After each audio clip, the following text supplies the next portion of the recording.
Kannur town square പരിസരത്തെ വാഹന parking സ്ഥലത്തെ നിർമ്മാണം പുരോഗമിക്കവേ പരാതിയുമായി വിവിധ സംഘടനകൾ രംഗത്ത്. നഗരത്തിലെത്തുന്നവർക്ക് പാർക്കിങ്ങിനുള്ള അനുയോജ്യമായ സ്ഥലമായിരുന്നു ഇത്. നിരവധി പേർ സായാഹ്നം ചെലവഴിക്കാൻ ഇവിടെ എത്താറുണ്ട്. സ്കൂൾ കലോത്സവങ്ങൾ ഉൾപ്പെടെ നഗരത്തിലെ വിവിധ പരിപാടികൾക്ക് ഇവിടെ താൽക്കാലിക വേദിയും ഒരുക്കാറുണ്ട്. പണി നിർത്തിവെക്കണമെന്നാവശ്യപ്പെട്ട് നിരവധി സംഘടനകളാണ് നിവേദനം നൽകിയത്. വാഹനങ്ങൾ നിർത്തിയിടേണ്ട സ്ഥലത്ത് നടക്കുന്ന പണി നിർത്തിവെക്കണമെന്ന് ആവശ്യപ്പെട്ട് സംസ്ഥാന ഉപഭോക്തൃ കൗൺസിൽ കളക്ടർക്ക് നിവേദനം നൽകി.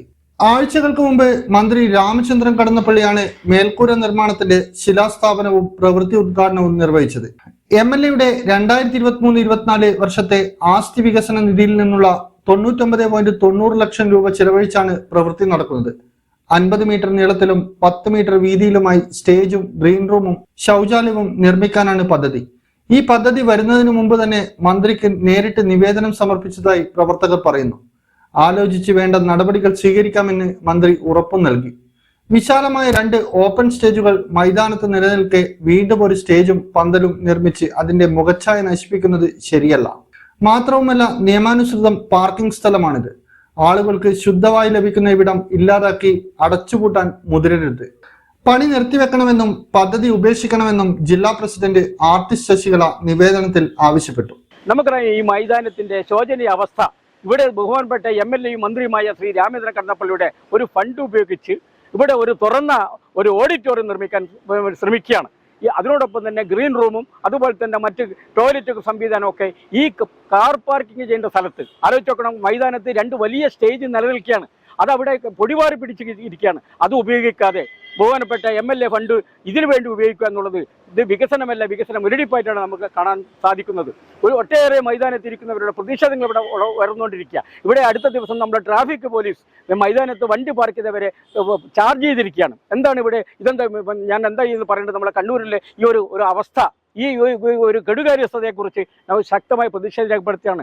2 വർഷം മുൻപേ മന്ത്രിയോട് ഈ കാര്യം ഇങ്ങനെ ഒരു പ്രോജക്റ്റ് വരുന്ന സൂചന ലഭിച്ചതിനെ തുടർന്ന് മന്ത്രിക്ക് ഞാൻ നിവേദനം കൊടുക്കുകയും മന്ത്രി അപ്പോൾ തന്നെ പറഞ്ഞത് നിങ്ങൾക്ക് ആർക്കും വേണ്ടെങ്കിൽ ഞാൻ ഈ പദ്ധതി ഉപേക്ഷിക്കാമെന്ന് പറഞ്ഞ് 2 വർഷം കഴിഞ്ഞപ്പോൾ ഞങ്ങൾക്ക് വിഡ്ഢികളാക്കിക്കൊണ്ട്, ഞങ്ങൾക്ക് നോക്കുകുത്തിക്കൊണ്ട്, കണ്ണൂർ ജനതയെ നോക്കുകുത്തിയായിക്കൊണ്ട് ഈ മൈതാനത്തിന്റെ മുഖച്ഛായ നഷ്ടപ്പെടുന്ന രീതിയിൽ ഒരു ഓഡിറ്റോറിയം ഇവിടെ പണിയുകയാണ്. എന്തിനാണ് ഇതിന്റെ ആവശ്യം? ആർക്ക് വേണ്ടി എന്നുള്ള സ്വന്തം താല്പര്യങ്ങൾ നിലനിർത്താൻ വേണ്ടിയാണെന്ന് ഞങ്ങളോട് പറയുന്നു. ഇവിടെ തെരഞ്ഞെടുപ്പ് വരുമ്പോൾ പലതും ചൂണ്ടിക്കാണിക്കാൻ വേണ്ടിയുള്ള ഒരു ഉപാധിയായിട്ട് ഞാൻ ഇതിനെ കാണുകയാണ്. ഇത് ശക്തമായി എതിർക്കുകയാണ് കണ്ണൂർ ജനത. നിർമ്മാണ പ്രവൃത്തി നിയമവിരുദ്ധവും ജനങ്ങളോടുള്ള വെല്ലുവിളിയുമാണെന്ന് AIYF അഭിപ്രായപ്പെട്ടു. നേരത്തെ ഈ പാർക്കിംഗ് സ്ഥലം കച്ചവട ആവശ്യത്തിന് നിരന്തരം ഉപയോഗിച്ചപ്പോൾ AIYF ഉൾപ്പെടെയുള്ള സംഘടനകൾ എതിർപ്പുന്നയിച്ചിരുന്നു.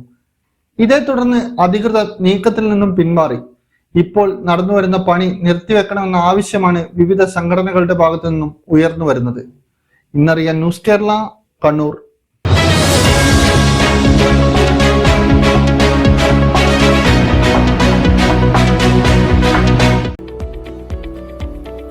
കണ്ണൂരിൽ 45 വർഷത്തെ സേവന പാരമ്പര്യം കുഞ്ഞപ്പ ട്രേഡേഴ്സിന് സ്വന്തം.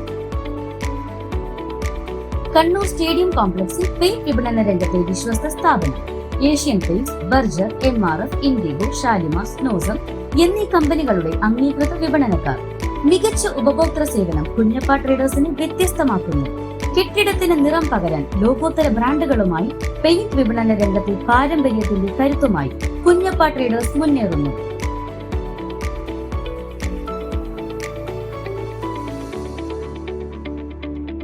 Kunjappa traders, stadium complex, Kannur. Phone 9383 462 422.